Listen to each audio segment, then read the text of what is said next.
और आइए अब शुरू करते हैं हमारी आज की कवर स्टोरी।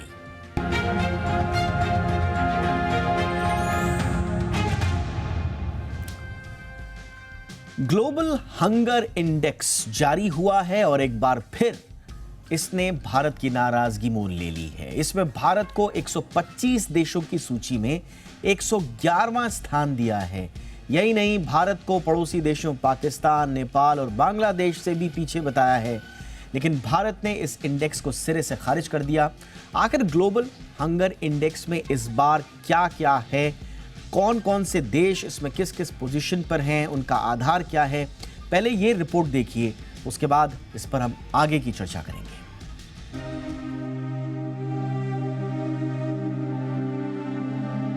GHI यानी ग्लोबल हंगर इंडेक्स जारी हो चुका है। इस इंडेक्स में भारत को 125 देशों में 111वें नंबर पर रखा गया है।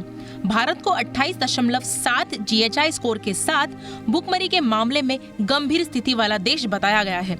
इस रिपोर्ट में भारत के पड़ोसी देशों की स्थिति उससे बेहतर बताई गई है।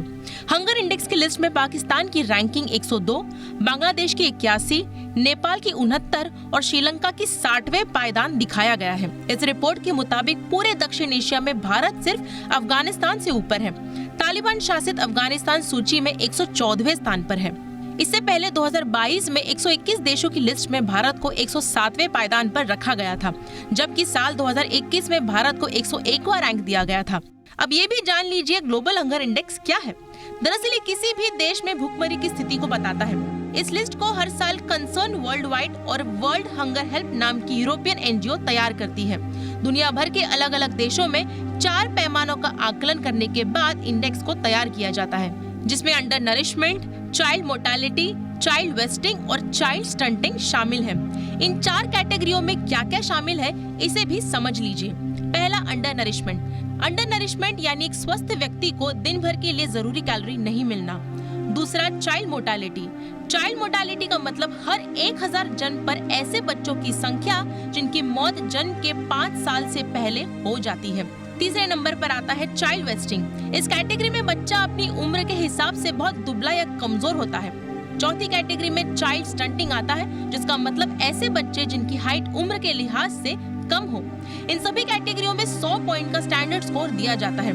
तीनों कैटेगरी 1/1 तिहाई हिस्सा होता है। स्कोर स्केल पर 0 सबसे अच्छा स्कोर होता है, वही 100 सबसे बुरा माना जाता है। ब्यूरो रिपोर्ट, जी मीडिया। और इस पर चर्चा करने के लिए इस वक्त हमारे साथ खास मेहमान जुड़ चुकी हैं। हम स्वागत करना चाहेंगे उर्वशी प्रसाद जी का, जो कि डायरेक्टर हैं वीसी ऑफिस नीति आयोग में। उर्वशी मैम, बहुत बहुत स्वागत है आपका। हम अपने दर्शकों को ये भी बताएंगे कि भारत ने किस किस आधार पर इस रिपोर्ट को खारिज किया है। जो डेटा प्रेजेंट किया गया है भारत सरकार की ओर से, हम वो भी दिखाएंगे।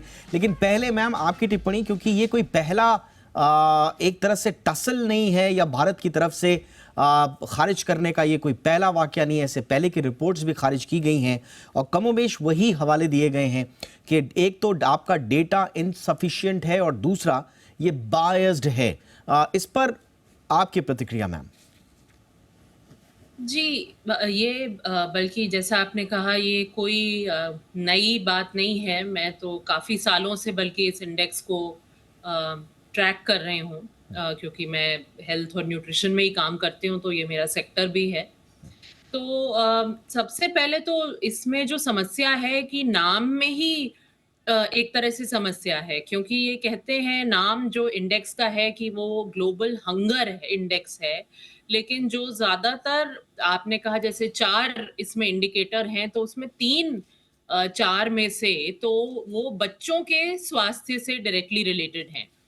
तो वो पूरे पॉपुलेशन फर्स्टली का अंदाज़ा आप उससे नहीं लगा सकते, क्योंकि वो सिर्फ़ बच्चों के स्वास्थ्य, बच्चों के हेल्थ से रिलेटेड वो इंडिकेटर्स हैं। और जो चौथा इंडिकेटर है भी, जिसमें आपने कहा कि जैसे अंडर नरिशमेंट को वो मेज़र करने की कोशिश करता है, तो वो एक सर्वे ओपिनियन पोल के तहत वो करते हैं और उसमें सिर्फ़ 3000 लोग वो लेते हैं। तो ये जो है समस्या जो है कि एक तो आपने इंडिकेटर्स जो चुने हैं वो आपके ही इंडेक्स के नाम से मैच नहीं हो रहे, तो आप मतलब असलियत में आप क्या मेजर करना चाह रहे हैं वो क्लियर नहीं हो पा रहा है। और सिर्फ बच्चों के मेजर से आप लेके पूरे पॉपुलेशन में वैसे भी आप कैसे एक्स्ट्रापोलेट कर सकते हैं, सैंपल साइज के इश्यूज हैं, ओपिनियन पोल जो आप कर रहे हैं उसको किस तरह से कर रहे हैं, उसके इश्यूज हैं। तो जो डेटा से रिलेटेड All इस right. इंडेक्स में बहुत सालों से इश्यूज रहे हैं। एब्सोल्युटली मैम, मैं लेकिन एक और बात- इनकी तरफ से जो आर्गुमेंट आता है वो हमेशा ये आता है कि हम हंगर को और न्यूट्रिशन को हम किस रूप में देख रहे हैं, ये इनकी तरफ से सफाई आती है। ये कहते हैं हम multi dimensional nature of hunger दिखा रहे हैं और इसमें हम रिफ्लेक्ट कर रहे हैं deficiencies in calories as well as in micronutrients. ये कह रहे हैं कि सिर्फ अवेलेबिलिटी ऑफ कैलोरीज से ही नहीं ये तय होगा, उसमें सारे फैक्टर्स देखने पड़ेंगे। तो इनकी तरफ से ये आर्गुमेंट आता है मैम। नहीं तो फिर एक्चुअली हंगर मिसनोमर है, वही मैं कह रही हूँ। फिर इनको या तो कहना चाहिए कि न्यूट्रिशन इंडेक्स है, चाइल्ड न्यूट्रिशन इंडेक्स है, तब मुझे फिर भी समझ में आएगा कि भाई एटलीस्ट 3-4 में से 3 इंडिकेटर आपके जो हैं वो बच्चों के स्वास्थ्य से, बच्चों के पोषण से डायरेक्टली रिलेटेड है।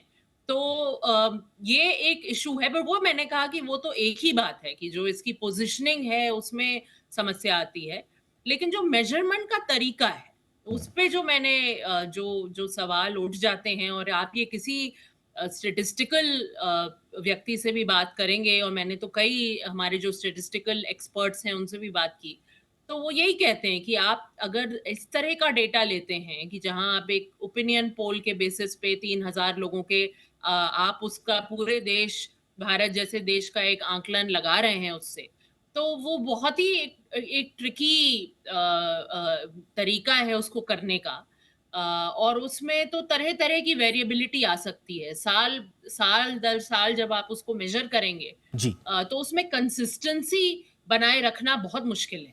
अब इस तो पे वो मैम एक- एक issue है। यस मैम, ये जो सैंपल साइज वाला जो आता है, फिर इसमें भी मैंने स्टडी करने की कोशिश की कि इनकी तरफ से क्या आर्गुमेंट है। तो इनका ये कहना है कि जो डेटा है हमारा उसको आप इनसफिशिएंट मत बोलिए, क्योंकि ये डेटा खुद रिपोर्टेड है इंडिया के जरिए ही। एज FAO सदस्य, फूड एंड एग्रीकल्चर एसोसिएशन का सदस्य होने के नाते भारत ने ये डेटा दिए हैं, और FAO की जो मेथोडोलॉजी है उसको हम फॉलो करते हैं। खास तौर से जो जीरो हंगर के 2 पैरामीटर्स हैं, प्रिवलेंस ऑफ अंडर नरिशमेंट जिसको POU बोलते हैं, और दूसरा प्रिवलेंस ऑफ मॉडरेट और सीवियर फूड इनसिक्योरिटी PMSFI। तो ये कह रहे हैं कि डेटा आपका ही है। जी, अब ये भी इस इशू में भी प्रॉब्लम है, क्योंकि हमारा जो पोषण ट्रैकर का ही डेटा है, आप देखें पोषण ट्रैकर हमारा बहुत ही एक तरह से दुनिया में वेल एक्सेप्टेड है, वेल रिगार्डेड है, और 7 करोड़ उसमें बच्चे, ज्यादातर 7 करोड़ से ज्यादातर बच्चे उसमें ट्रैक हो रहे हैं। तो उसके हिसाब से अगर आप देखें हमारे पोषण ट्रैकर के हिसाब से, तो जो हमारी वेस्टिंग की रेट है वो 7% से कम है। लेकिन इन्होंने जो अपनी रिपोर्ट में वेस्टिंग की रेट ली है, जो चाइल्ड वेस्टिंग की रेट है, वो 18.7% ली है। तो ये हमारा डेटा और इनका डेटा, इसमें तो बहुत एक तरह से एक मिसमैच। और हमारे पास बड़ा सैंपल साइज है, 7 करोड़ से ज्यादा। मैं चाहूंगा आप हमारे दर्शक की रिपोर्ट देखें हमारी, कि एग्जैक्टली जो मैम कह रही हैं, एग्जैक्टली जो भारत सरकार का वर्जन है, वो एग्जैक्टली किन आधार पर इस रिपोर्ट को खारिज किया गया है। जरा पहले देखिए डेटा बेस्ड ये रिपोर्ट, उसके बाद हम चर्चा को आगे बढ़ाएंगे।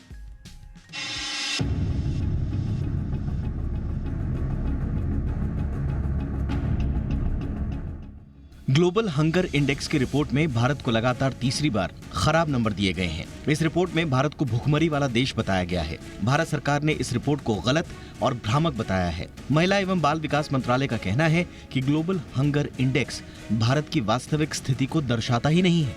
भारत ने आरोप लगाया है कि ये देश की छवि को खराब करने का प्रयास है। भारत के मुताबिक सूचकांक में भूख का आकलन बहुत ही खामियों वाली मेथोडोलॉजी के आधार पर कर दिया गया है। सरकार ने इस मामले में स्पष्टीकरण जारी किया है, जो कहता है कि सूचकांक के 4 में से 3 संकेतक बच्चों के स्वास्थ्य से जुड़े हैं और ये पूरी आबादी का प्रतिनिधित्व नहीं कर सकते, जबकि चौथा संकेतक आबादी में कुपोषितों का अनुपात है, जो महज 3000 नमूनों के आधार पर कर दिया गया और उसमें भी ओपिनियन पोल पर आधारित है। भारत सरकार का साफ कहना है कि ये सूचकांक भरोसा करने लायक नहीं है।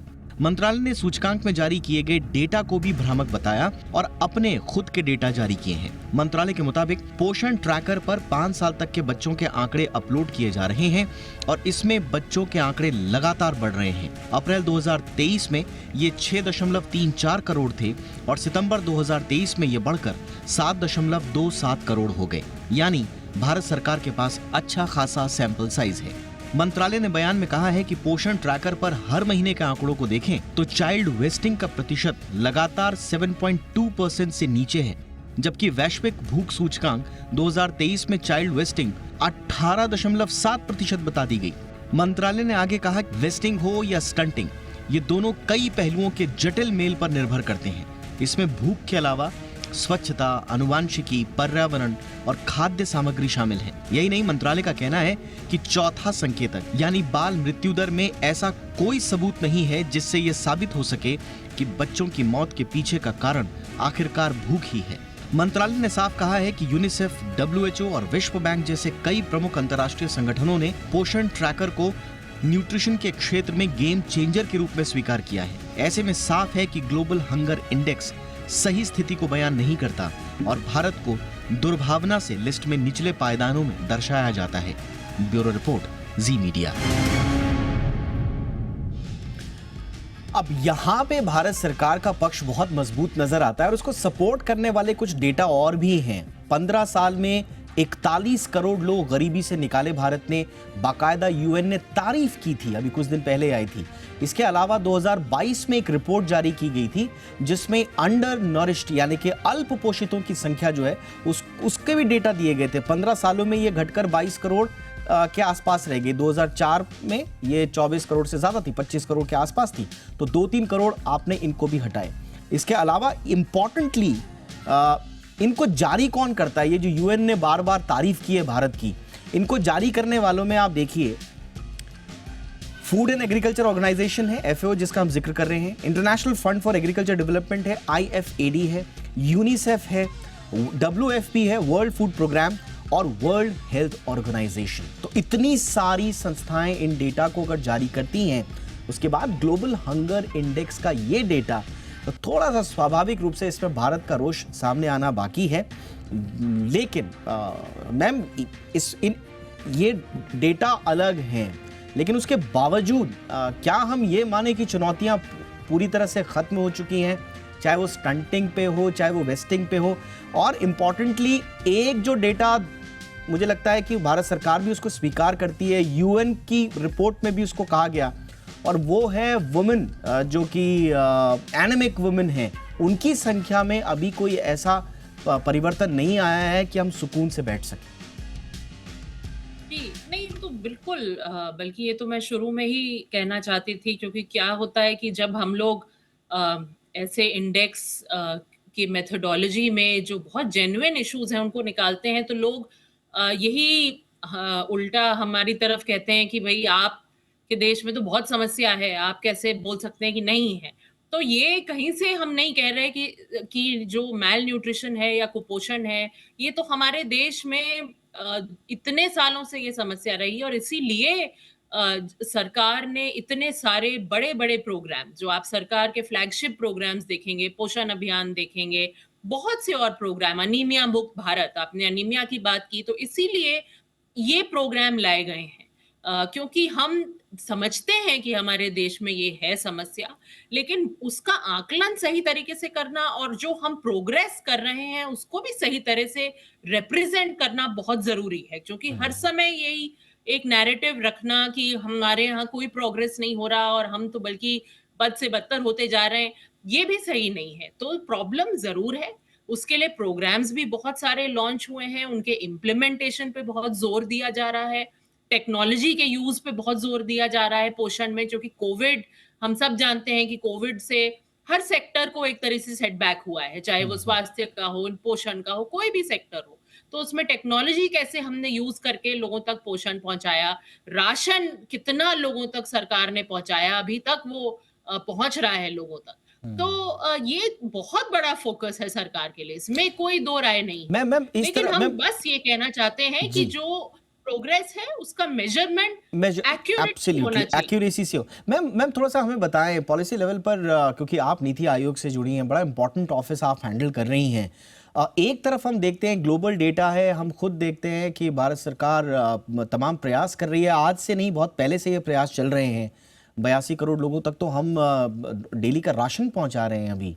अभी यूएन की रिपोर्ट थी, मैं स्टंटिंग पे ही अगर हम आए, सिर्फ स्टंटिंग की बात करें, अगर स्टंटिंग को बहुत बड़ा इशू बना रहा है ग्लोबल हंगर इंडेक्स, तो यूएन की रिपोर्ट कहती है कि 5 साल से कम उम्र के बच्चों की स्टंटिंग 2020 में 3 करोड़ के आसपास, 3.5 करोड़ के आसपास थी। 2012 में जो 6 करोड़ के आसपास थी, हमने लगभग उसको आधा कर दिया है। तो प्रोग्रेशन साफ दिख रहा है। लेकिन मैम इतने बड़े परिदृश्य में हमारे पास कॉन्ट्राडिक्टरी डेटा हैं और हमारे पक्ष को सपोर्ट करने वाले डेटा भी हैं, तो हम ऐसी रिपोर्ट्स को क्या सिर्फ मौखिक रूप से खारिज करते हैं? उसका ऑफिशियल प्रोसीजर्स क्या है मैम?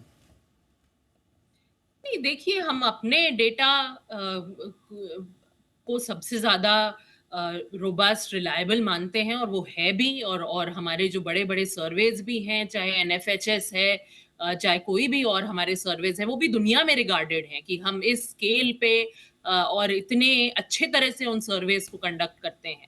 तो हमारा डेटा कोई कम कहीं से मजबूत नहीं है। और हम नया नया ला रहे हैं, जैसे कि अब टेक्नोलॉजी से अब ये पोषण ट्रैकर आया है, जो दुनिया की सारी बड़ी बड़ी एजेंसीज इसको एक तरह से एंडोर्स कर रही हैं और कह रही हैं कि बहुत अच्छा इनिशिएटिव है। तो हम उस डेटा को रेगुलरली मॉनिटर करते हैं। ये इशू जरूर है कि देखिए, आप नेशनल लेवल का एक डेटा होता है और फिर एक उसको डिसएग्रीगेट करना पड़ता है। तो हम लोग जो है वो स्टेट लेवल, डिस्ट्रिक्ट लेवल तक भी हम इस डेटा को लेके जा रहे हैं, क्योंकि कुछ ऐसे राज्य हैं, कुछ ऐसे जिले हैं जो जरूर अभी ज्यादा पिछड़े हैं दूसरों के मुकाबले। तो उनमें हमें ज्यादा फोकस्ड इंटरवेंशन करना है। तो उसलिए हम डेटा को सिर्फ एक एग्रीगेट रूप में नहीं देखते हैं, हम उसको डिसएग्रीगेट करके भी देखते हैं, जिससे कि हम Absolutely. टारगेटेड इंटरवेंशन डिजाइन कर सकें। ऑलराइट मैम, मेरा आखिरी सवाल ये होगा मैम, इस रिपोर्ट को अगर हम साइड भी रखें, और जैसा आपने खुद कहा कि ये मानने में भी कोई गुरेज नहीं होना चाहिए कि हमारे देश में अभी प्रॉब्लम्स हैं, चाहे वो माल न्यूट्रिशन की हो, चाहे वो अंडर नॉरिशमेंट की हो, चाहे वो मोर्टालिटी से जुड़े हुए हों, और ख़ास तौर से जो एनेमिक वुमेन का है। मैं डेटा आपके सामने रखना चाहूँगा मैम, यूएन की रिपोर्ट का मैं हवाला दे रहा हूँ जो हमारी तारीफ़ करती है। उसी में एक अलार्मिंग रिपोर्ट ये भी थी कि 15 to 49 ईयर्स की जो एनेमिक वुमेन हैं उनकी संख्या बढ़ गई मैम। 2019 में जो 171.5 मिलियन थी, 2012 में वो बढ़कर 187.3 मिलियन हो गई 2019 में, यानी कि लगातार हम बढ़ोतरी देख रहे हैं। एक और जो बड़ा मोर्चा आ रहा है वो ओबीज एडल्ट्स का आ रहा है। हमारे यहाँ कुपोषण पे तो ठीक है हमने फोकस किया, लेकिन मोटापे की समस्या खासतौर से एडल्ट्स में बढ़ रही है। तो इस मोर्चे पर सरकार अब इन चुनौतियों से कैसे पार पाएगी? जी, तो अनीमिया, बिल्कुल आपने सही कहा, मैंने भी कहा कि इसीलिए हम अनीमिया मुक्त भारत लेकर आए हैं।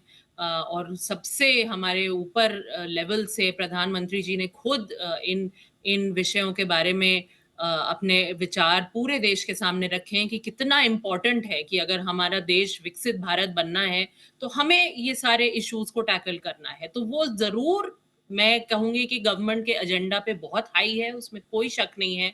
और उसमें बिल्कुल भी मुझे नहीं लगता कि हम लोग कुछ डिनाई करने की कोशिश कर रहे हैं। हमारा जो है बहुत ट्रांसपेरेंट है।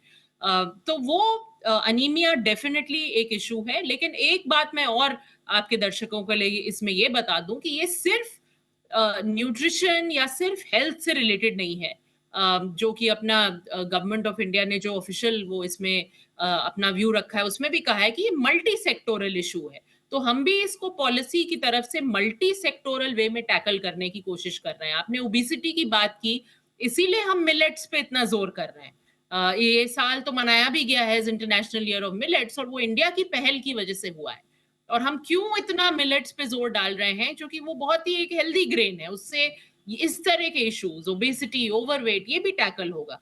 तो सारे पहलू जो हैं न्यूट्रिशन के, आप देखेंगे तो उन सब पहलुओं के लिए अलग अलग सरकार के कार्यक्रम, अलग अलग उनके इनिशिएटिव्स चल रहे हैं और आगे भी चलते रहेंगे। और जो हमारा डेटा है बहुत मजबूत है, हम उसको ट्रैक करते रहेंगे, हम उसको डिसएग्रीगेटेड लेवल पे ट्रैक करते रहेंगे, जिससे कि हम जिन एरियाज पे हमें ज्यादा ध्यान देना है हम उन पे फोकस कर सकते एब्सोल्यूट। सो इन नटशेल जो ग्लोबल हंगर इंडेक्स है ये सवालों के घेरे में बना हुआ है। भारत सरकार ने बहुत ही फर्मली इसको रिजेक्ट किया है और उसके सपोर्ट में अपने डेटा दिए हैं।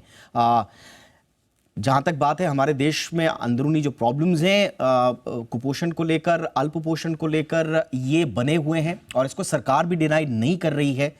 हाँ, एक इंटीग्रेटेड एफर्ट की आवश्यकता हमेशा से होती है। उर्वशी मैम का यही कहना है कि सरकार लगातार इस दिशा में नए उन्नत डेटा के साथ काम कर रही है। एक इंपॉर्टेंट चीज़ जो रह जाती है लास्ट में, ये जब कुपोषण की स्थिति आती है तो उसमें मल्टी मिनिस्ट्रियल इंटीग्रेशन होना बहुत ज़रूरी है। फूड एंड एग्रीकल्चर मिनिस्ट्री आपकी अलग काम कर रही है, women and child empowerment ministry आपकी अलग काम कर रही है, हेल्थ मिनिस्ट्री अलग काम कर रही है, वित्त मंत्रालय अलग कर रहा है जो पूरा का पूरा इसको पैसा देगा।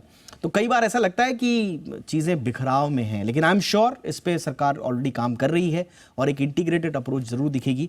हमारा काम था थोड़ा सा जो चैलेंजेस जो पार्ट्स हैं उनको फोकस करना और उस पर सरकार क्या कर रही है इसका एक लेखा जोखा आपके सामने पेश करना। Thank you so much Urvashi ma'am, आपने बहुत विस्तार से बातचीत की और भारत का नज़रिया इस रिपोर्ट के प्रति रखा। Thank you so much ma'am.